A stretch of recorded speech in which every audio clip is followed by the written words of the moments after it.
Imagine you're standing at a crossroads. In one hand, you're holding a lottery ticket.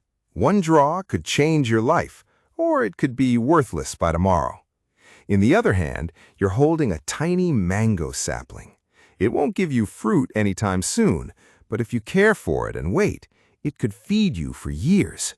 That choice captures investing.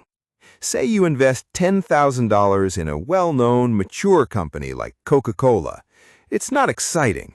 The business already exists everywhere, people buy its products every day, and surprises are rare. Over time, your money might grow steadily.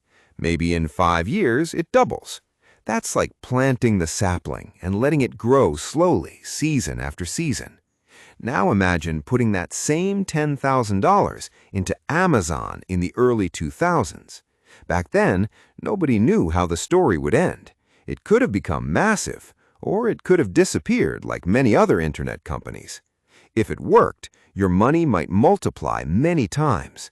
If it failed, you could lose a lot. That's closer to the lottery ticket. Neither choice is automatically good or bad. They just have different shapes of outcomes. This is where two words matter: risk and return. Return is simple. It's the money your investment makes over time. If 10,000 turns into 12,000, the return is 2,000. Risk is the chance that things don't go the way you expect. The business struggles, the stock drops, or you lose some or all of your money. In plain terms, risk is the chance of losing money, and return is the money you hope to make. Here's the trade-off.